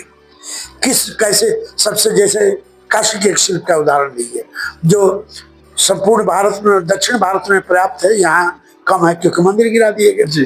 तो जो आप इंटर करेंगे तो बाएं की ओर पहले आप मुड़ेंगे। क्यों? वाम जो पोर्शन होता है हमारा अशुद्ध होता है, वाम मार्गी अशुद्ध होता है। जो बाएं मुड़ेंगे, चले जाइए यहीं पर जो है ये चितईपुर के पहले वाला जो पहला मंदिर पड़ता है यहाँ जिसका पंचकोशी पर, उसके भीतर जाइए तो पहले जो बाएं मुड़ेंगे सूर्य सब अपनी हीट से आपको ठीक कर देंगे। ठीक, आगे बढ़े तो आप क्या चाहिए? बुद्धि, गणेश बैठे। जो उसके आगे एकदम क्रम फिक्स है, उसके बाद चलेंगे तो आप ठीक हो गए। तो आप तो एनर्जी चाहिए, आप तो जीरो हो गए जी, सब साफ हो गया। वो जला दिए, वो केवल बुद्धि दे दिए, लेकिन आत्मा का जागरण कौन कराएगा? माँ कराएगी। पार्वती है, किसी भी रूप में पार्वती है। उसके बाद आपको क्या चाहिए? आप अपने आप में कुछ भी नहीं है जी, सबकी सेवा में है, तब आप हैं। ये कौन देगा? विष्णु देगा। विष्णु दिए, और तब घूम के चार हो गया। तब जब कोने में आएंगे, चिदानंद रूपम शिवोहम शिवोहम। गुरुदेव, अगला प्रश्न मेरा आपसे रहेगा कि क्या धार्मिक विविधता ने काशी के त्योहारों और उत्सवों के स्वरूप को कोई विशिष्ट रंग दिया है? हाँ, इसमें दो रूप में इसका बड़ा सीधा सा है। यदि आप विचार करें जी, तो आधुनिक बॉलीवुड का असर, मॉडर्नाइजेशन आधुनिकरण का असर, फिर जो है धर्म के प्रति केवल मजे लेने वाली प्रवृत्ति का असर ये हुआ कि बहुत कुछ चीज़ों में बदलाव हो गया है। उदाहरण मैं दे रहा हूँ आपका, जो जिस पर अलग मेरा लंबा सा लेख है। तो वो है कि जो छठ की पूजा होती है, सूर्य की आराधना है माँ रूप में जी, जिसको इलियाडे जैसा महाविद्वान 1952-53 में लिखता है कि विश्व कभी ये समझ पाएगा कि सबसे पहले जो पूजा का महत्व है सूर्य की आराधना का, वो गायत्री मंत्र है माँ के रूप में। जी। अब जो यहाँ छठ हो रहा है, जरा गीत सुनिए। तो उसमें कहते सूरज बाबा जोड़ दिया बॉलीवुड वालों ने। छठी मैया होता आज जो गीत जो है, मूल जो गीत है वो भी छठी मैया चले लिया हेरिया। ये वर्ड हेरिया जो है एकदम वाइल्ड लाइफ का सूचक है, नेचर में जा रहा है। माँ जो है सब पत्तियों फूलों के बीच और वितरित करके शक्ति रूप में जा रही है। अब पैरेलल आपने बदल कर दिया, छठ सूर्य बाबा कर दिया उनको, सूरज बाबा। भोजपुरी वालों ने मिलकर बॉलीवुड वालों ने कर दिया, और मनोज जी भी आने लगे। एक ही ओर छठी मैया चलेली निमवा के डरिया तक है, उसके बाद लेकिन ये भी गाड़ी उनको रोकना चाहिए। खैर, ये हमारी इच्छा। तो इस तरह के काफी जगहों में आप पाएंगे कि बदलाव हमें चाहिए, समय की मांग है, लेकिन इस शर्त पर नहीं चाहिए कि जो मूल रूप है वो दूषित हो जाए। मूल वही जोड़िए। इस गीत में माँ का है तो ये माँ को ही चले जी। सुग्गा बोल रहा है और लाल जो है सेमल के वृक्ष में बोल रहा है। पूरा मैं भेज दूंगा उसको, लेख पूरा मैंने लेख छापा है उसको, और उसके लिए मैं बुलाया गया इटली में कि ऐसा भी है। उसके बाद 7 बार बुलाया गया, हर साल ये 1 हफ्ता प्रोग्राम देते रहे वहां पर इसी का, कि ऐसा भी है। लोगों ने वहां शुरू कर दिया इस तरह का कार्यक्रम। सूर्य का माँ का रूप जो है ऋग्वेद से शुरू होता है। तो ये मैं आपको उदाहरण दिया कि कैसे इस पर असर पर पड़ता है। तो ये बात शिल्प पर पड़ी, भोजन पर पड़ी, वस्त्र पर पड़ी, हमारे चाल चलन व्यवहार पर पड़ी। कितने लोग आप सोच गुड मॉर्निंग, अरे हर सुबह में गुड नहीं होता है जी, ये तो मन का ना भाव है। प्रणाम ना होगा जी, नमस्कार ना होगा, मैं नमन करता हूँ। मैंने सारी जो हमारी विकृतता है वो समाप्त होकर मैं आपके सामने झुकता, हमें आशीर्वाद दे। प्रणाम करते हैं तो वही वो शक्ति मुझे मिले। गुड मॉर्निंग मैंने कहा तो मैं नहीं कह रहा हूँ बुरा है, उनके कंटेक्स्ट में ठीक है, हमारे कंटेक्स्ट में मैंने मौलिकता खो दी। तो इसी तरह से कभी भी ऐसी हर पल आप उदाहरण पाएंगे कि समय के अंतराल में चीजें दबती जा रही हैं। लेकिन कुछ जगह इस पर मैं आपको 2 उदाहरण दूंगा। एक तो इंडिजिनस कमेटी, माने इंडिजिनस को क्या कहेंगे, मौलिक रूप से जो संस्कृति है, ये यूनेस्को की बॉडी है जिसकी हेड क्वार्टर जो है जो कोरिया में आइलैंड पर है। वो दुनिया भर में ये विचार करती है कि मौलिकता आप न खोएं, उसी रूप में रहें। और आज काफी जगह ये हो गया है इसको लोग कह रहे हैं मोदी जी का असर है कि नहीं, इस पर मेरा नहीं कुछ करना है। विदेश में जाने पर भी लोग हाथ मिलाना कम हो गया है, नमस्ते नमस्ते। उनको लगा कि ये तो सारा जो है वैज्ञानिक विधा से आधारित है। तो जो इंडिजिनस कमेटी है यूनेस्को की, इस बात पर विचार कर रही है कि जो मौलिकता जो हम छोड़ दे रहे हैं, जिसमें वैज्ञानिकता छिपा हुआ है, अध्यात्म छिपा हुआ है, बायोलॉजिकल ग्रोथ छिपा हुआ है, तो उसको हम मेंटेन। अब दूसरा एक उदाहरण लीजिए, इसमें मैं जुड़ा हुआ हूँ आज भी, उसका नाम है रिकनेक्टिंग विथ योर कल्चर। अपनी संस्कृति की जड़ से अपने को जोड़ें। ये जो है 2021 में शुरू हुआ था। इस समय 45 देशों में काम कर रहा है। आपके काशी में भी है, क्योंकि मैं तो काशी में है, मैं उसके एशिया का प्रतिनिधित्व करता हूं। मैं प्रेसिडेंट हूँ एशिया का 2021 जब बना हो तब से। तो उसका मूल ये है कि बच्चों में, घर में आप उस संस्कृति पर विचार करके दें। इसमें कोई केवल धर्म नहीं है, ये अध्यात्म है। धर्म और पंथ लकीर में बन सकता है, अध्यात्म कभी नहीं बन। अध्यात्म तो कवरेज है, इंफिनिटी है, जिसका ये त्रिज्या पता ही नहीं जी। धर्म का पता है क्योंकि टेक्स्ट डिफाइन होता है। तो यह जो एक प्रवृत्ति अब आई है, तो उसमें भारत का बहुत कुछ रोल है और काशी का विशेष है। अभी मैंने शंकर जी को लेकर लिखा, अभी प्रूफ स्टेज में चल रहा है कि कैसे शिव कोई देवता है ही नहीं, वो तो पूरे ब्रह्मांड के प्रतीक है। और उनमें तीनों है, शिव कहाँ केवल, उसमें ब्रह्मा भी है, विष्णु भी है, महेश भी है, माँ भी है, और लोकोक्ति भी है, और पांचों सिंबल भी हैं। तो यह जो चीजें वेस्ट में लोगों ने अपनाना शुरू किया है।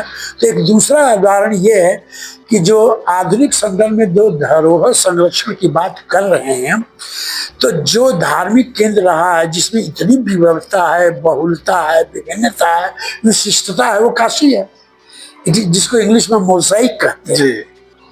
तो इसका संदेश कहाँ से आएगा? काशी से ही आना चाहिए।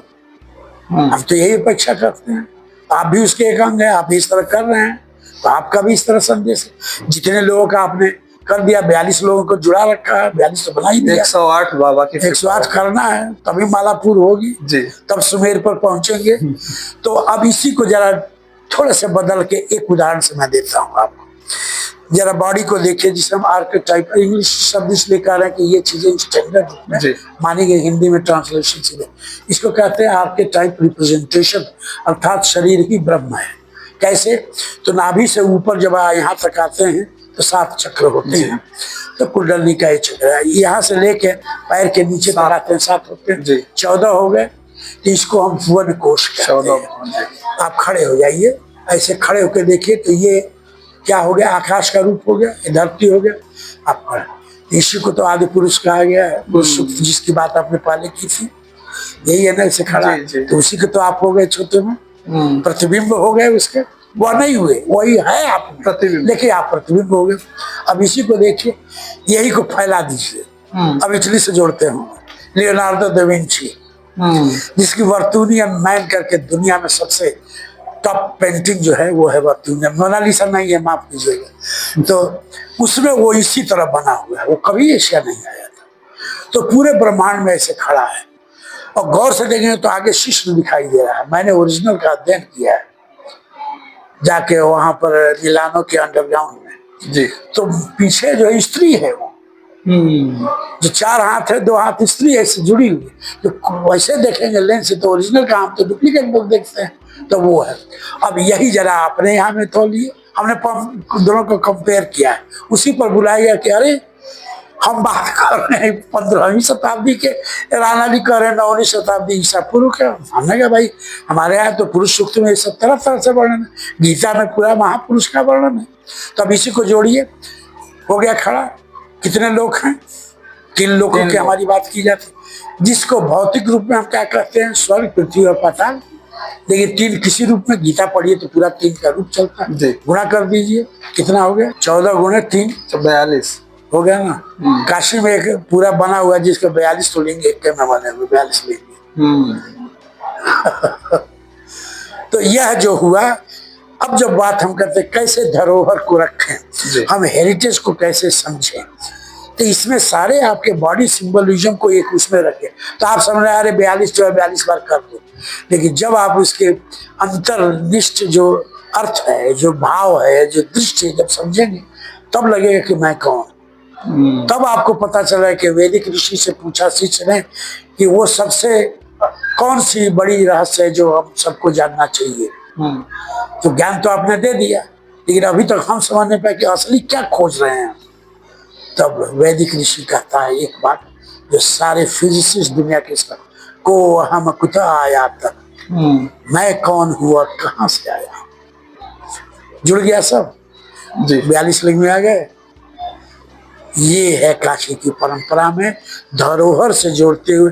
तो जहां आप रसोई की बात कर रहे हैं, शिल्प की बात कर रहे हैं, वस्त्र की बात कर रहे हैं, या अन्य और जितने भी आयाम हो सकते हैं, चाल चलन में, व्यवहार में, जो भी, लेकिन यह जो रूप एक है, जिसे इंग्लिश में आर्केटाइपल रिप्रेजेंटेशन या ब्रह्मांडीय रूप की सूक्ष्मता का प्रदर्शन है। तो काशी में कई जगह है, 72 लिंगी है, 42 लिंगी है, 56 लिंगी है, 56 भी है, जिसे 56 विनायक कहा जाते हैं, 56 लिंगी भी है। चले जाइए कपिलधारा में, वहाँ 2 है। फिर जो है यहाँ पर जो है ये पंचगंगा घाट के भीतर जो है बिंदु माधव मंदिर में चले जाइए, तो उसमें जो 72 है, 72 लिंगी का एक में बना हुआ भीतर। तो पहले विष्णु की पूजा करते हैं, भीतर जाएंगे तो 72 लिंगी शिव है। तो ये है, इसलिए ये कहना कि शिव एक देवता केवल है, ये नहीं है। शिव जो पूरे ब्रह्मांड के सूक्ष्म रूप में प्रतीक है। अब आपके भाव में देवता है, शिव पार्वती तो आपका भाव है जी। हमने उनको समझा, जब कापरा लिखता है तो कहता है शिव कोई देवता ही नहीं है, तो पूरा ब्रह्मांड है, पूरी फिजिक्स है, तो उसके लिए फिजिक्स है। तो जाकी रही भावना दैसी, प्रभु मूरत देखी तब तैसी, अच्छे रूप में जी, गहराई वाले में, ये नहीं जो कृष्ण है तो नाच रहे हैं नहीं, ये रूप हो। अब यहीं पर जैसे देखिए विविधता की बात में एक बात और आके प्रसंग कहूं, किसी का नाम लीजिए, राक्षसों के नाम ले लीजिए, गणों का नाम लीजिए, नक्षत्रों का नाम ले लीजिए, राम के विभिन्न रूप के ले लीजिए, 10 अवतार ले लीजिए, फिर 21 अवतार ले लीजिए, 24 अवतार लीजिए, कृष्ण के रूप ले लीजिए, उनकी पत्नियों का ले लीजिए, कोई जोड़ लीजिए, सबके लिंग यहाँ पर हैं, सबके हैं, सबके हैं। कोई नाम ले लीजिए, बोलिए, कोई नाम लीजिए, अपना नाम छोड़ दीजिए आपका खोजना पड़ेगा या बनाना पड़ेगा। बोलिए कोई नाम लीजिए भगवान। जब आप कह रहे हैं तो होगा। नहीं, आप कोई नाम लीजिए ना भाई, किसी देवता देवी किसी का नाम लीजिए जो लगता हो कि शिव में नहीं होगा, बोलिए। कोई जो मन में आए बोलिए ना भाई, तो हम कोशिश करेंगे, खोजें, बताएं आपको। महादुष्ट रावण था, ठीक है जी, रावणेश्वर लिंग यहीं पर है, बाणेश्वर लिंग यहीं पर है, और बड़े विधिवत पूजा होती है, छोटे में नहीं होती है। क्यों? वो सभी शक्ति के बहुत बड़े प्रतीक थे। बुद्धि न भ्रष्ट हो गई थी जी, तब न हुआ था, सब शिवे से न पाए थे और फिर शिवे में विलीन हो गए। तो खुद शिव में है, तो शब्द कोई भी जोड़ दीजिए। शुक्राचार्य थे, दुष्ट हमारे थे, तो ऋषि दुष्टों का ना ऋषि थे, राक्षसों के। शुक्रेश्वर जी, शुक्रेश्वर की आराधना क्या है जानते हैं? नहीं, शिष्ण की आराधना, शिष्ण की जी। इसी से आपका हमारा मिलन दुनिया सब पैदा है, विश्वनाथ गली में। बताइए क्या है? तो जब आप अर्थ समझेंगे और हमारे ऋषियों की परंपरा में जब समझेंगे, तो आपको पता चलेगा कि तो महाशून्य में हम कहीं कण के 10 लाखवें पोर्शन में भी हम एग्जिस्ट नहीं करते। और जो एग्जिस्टेंस है वही सब है। यह जो व्यापकता है ये काशी है, और ये जो धरोहर है, इस वैल्यू को उजागर करना, समझना, ये हम सबका कर्तव्य है। तो आपका भी जो ये प्रचार चल रहा है, तो मैं अपना काम रोक करके, सरदर्द मोल करके भी, मुझे लगता है कोई शक्ति बुला रही है कि ये भी तू कर, पता नहीं कब तू भाग जाएगा यहाँ से, चल जल्दी कर। तो यह इस रूप में आनी चाहिए, लोगों के बीच हिंदी के माध्यम से जा रहा है। उमा शंकर जी आपके बड़े फॉलोअर हैं, मार भेजे जा रहे हैं सब जगह। हमको हमने कहा भाई मुझे आता है। नहीं सर, गुरु जी फिर से पढ़िए। अच्छा भाई पढ़ लेंगे, कहे हैं भक्त आदमी हैं। तो मैं समझता हूँ कि इसको हम ये कहें कि इंग्लिश में कहेंगे कि कॉस्मिक फ्रेम ऑफ धरोहर हेरिटेज जी, to be highlighted from Kashi. Kashi is the symbol of that. Kashi जो है ब्रह्मांडीय रूप में धरोहर की व्याख्या को संपूर्ण मानव कल्याण के लिए करेगा। उसमें तीर्थायन भी आएगी, तीर्थ यात्राएं भी आएंगी, धार्मिक क्रियाएं भी आएंगी, विभिन्न उत्सव भी आएंगे, पर्व आएंगे, सभी तो इंडिजिनस रूट के अंग हैं। तो जो मैंने बताया कि इंटरनेशनल जो बॉडी है रिकनेक्टिंग विथ योर कल्चर, तो उसका कुछ प्रयास हम लोग कर रहे हैं धीरे धीरे। यहाँ पर चर्चा तो हो ही गई है विश्व में, तो काशी उसके केंद्र में आएगा।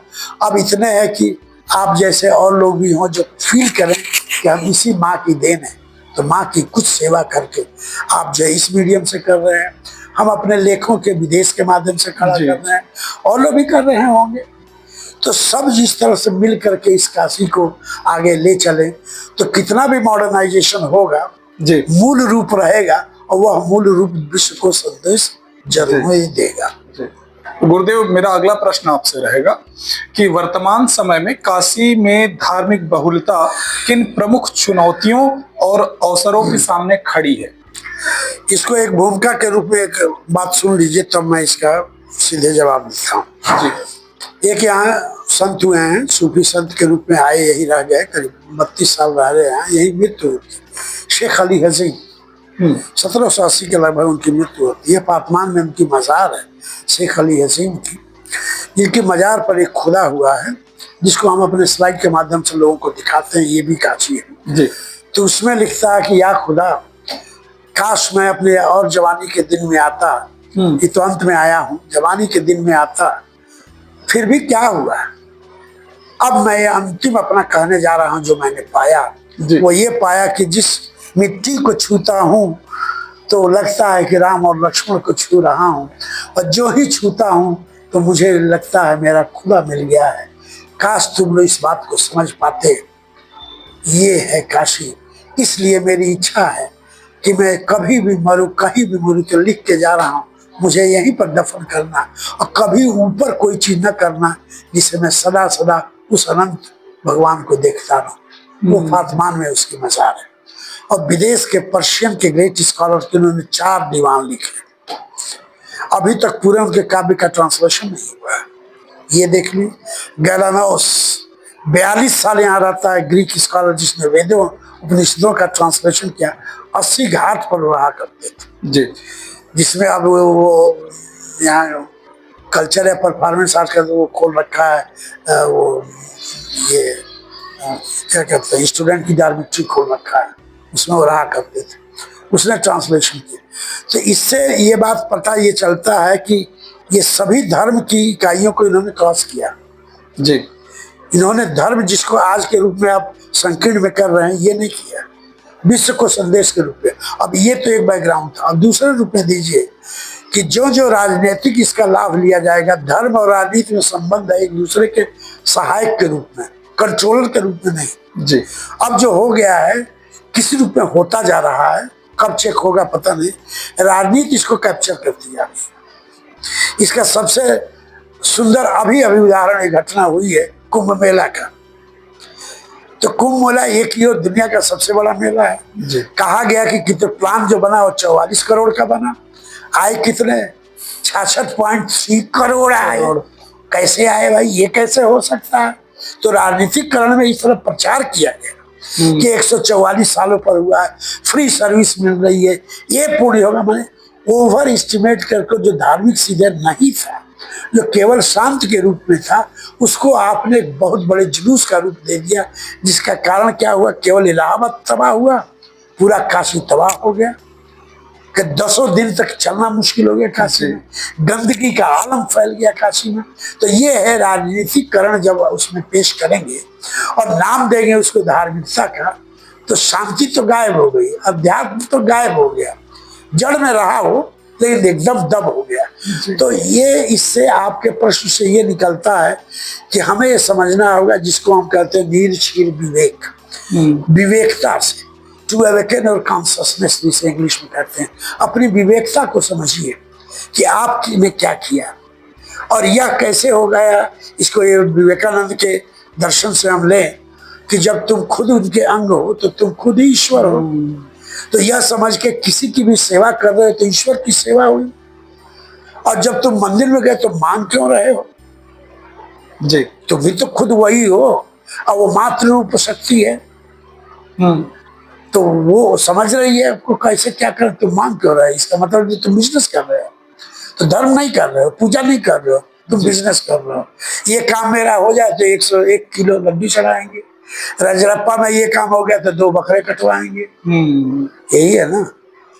तो ये है कि धर्म को जब उस तरह से राजनीति के साथ सहयोग हो सकता है, प्रोटेक्शन चाहिए। इसका उदाहरण है पूरा अशोक जी। बुद्ध धर्म का पूरा जो है क्या था, सरकारी प्रोटेक्शन था, सहयोग था, तभी था। आप यहाँ तो है ही नहीं है जी। तो दुरुपयोग इस माने में हो रहा है कि राजनीतिकरण जब रूप ले लेगा तब यही होगा। वहां 2 बार फंक्शन हुए, एक का नाम था सेक्रेट जर्नी, एक का नाम था spiritual journey. Spiritual journey stage पर होगी जी, ये राजनीतिकरण ना हुआ। जी। ये तो मनुष्य का स्वयं का जागरण हुआ। महर्षि रमण का केस ले लीजिए, कुछ नहीं तो बहुत देर तक आप बैठे हो, बोले ही नहीं, 2 बार छुए प्रणाम किए। पॉल बर्टन जैसा साइंटिस्ट आता है कि ये कैसे हो सकता है कि कुछ बोलेगा भी नहीं वो आदमी, गए छुए, वो मुस्कुरा के ऐसे कर दिए। कई दिन आके बैठा रहा, एकदम बदल गया। तब उसने किताब लिखी कि एक ऐसा अननोन भगवान रहता है भारत में। क्या काशी में लोग नहीं रहे होंगे? अभी थे कुछ का तो नाम पता ही है यहाँ। तो धीरे धीरे विश्वतानंद जी यही थे, पूरे प्राचीन वाले शिवानंद जी यहाँ आते ही थे। विश्वतानंद जी का आश्रम आज भी है। तो इस तरह की परंपराएं रही हैं। तो कहने का मतलब होता है कि इसको इस तरह से करें कि धर्म को कभी भी राजनीति में न जोड़ के नैतिकता में, आध्यात्मिकता में जोड़े रहें। मॉडर्नाइजेशन को हम एक्सेप्ट कर रहे हैं। टीवी आ गई है, पूजा हम कर रहे हैं टीवी के माध्यम से, हम समझ रहे हैं। AI आ गया, युद्ध शुरू हो गया, आपका सब ये बदल के हम कुछ भी कर लेंगे। उतना करिए जिससे मौलिकता न नष्ट हो, आध्यात्मिकता न नष्ट हो, मानवीयता का गुण न नष्ट हो, सेवा का भाव न नष्ट हो। यदि ये हैं तभी तो हम कहेंगे ये काशी है। और ये संदेश काशी से नहीं जाएगा तो कहाँ से जाएगा? तो कोई आए, कोई मंत्री आएगा जाएगा चला जाएगा। ऋषियों की यह वाणी जो नहीं, वो दबनी नहीं चाहिए। जो ऋषि कहता है कि ओम भूर्भुवः स्वः तत्सवितुर्वरेण्यं भर्गो देवस्य धीमहि धियो यो न प्रचोदयात्। हमें कुछ नहीं चाहिए। क्या मांगता है? तुम उस ओंकार रूप में जो ये प्रकाश के प्रतिबिंब और शक्ति लिए हो वह भी मुझे दो कि मैं दूसरों को प्रकाशित कर सकूं जी। तो तुम माँ रूपा हो। ये है गायत्री मंत्र। गायत्री मंत्र माला फेरना का नहीं है 108 बार ना, उसको जगाने का ये रूप है। तो यहाँ रोज सुबह हम जाते हैं, सूर्योदय होता है, सूर्य को आराधना करते हैं या गायत्री से नहीं करते हैं तो हम सूर्याय नमः कह देते हैं। तो भाव तो वही है। तो ये जगना चाहिए। और किस में जगना चाहिए? यंग में जगना चाहिए। अब आप पूरे यंग नहीं है, इसलिए आप पूरा अब जग जाइए आप और सबको जगाइए। तो इन्हीं शब्दों के साथ अब मैं बहुत बहुत आपका आभारी हूँ कि आपने हमें भी कुछ जगाया, सुनाया, मेरे भीतर के जो नेगेटिव फोर्स को उसको हटा के अच्छी फोर्स को व्यक्त के लिए प्रेरित किया ऐसे शुभ मौके पर। तो इसी तरह से रूपेश, आप रूपेश हैं। ईश्वर का जो फॉर्म है वो आप साक्षात है रूपेश। यथा नामो तथा गुण। तो आपको बहुत बहुत नमस्कार, धन्यवाद। धन्यवाद तो गुरुदेव मैं आपका करना चाहूंगा कि इतना बहुमूल्य समय आप निकाल करके जो मुझे अपना बहुमूल्य समय देते हैं, सारे काम को छोड़ करके आप मुझे जो अपना सानिध्य प्राप्त कराते हैं, उसके लिए मैं सदैव आपका आभारी रहूंगा और एक बार पुनः आपका धन्यवाद करता हूँ।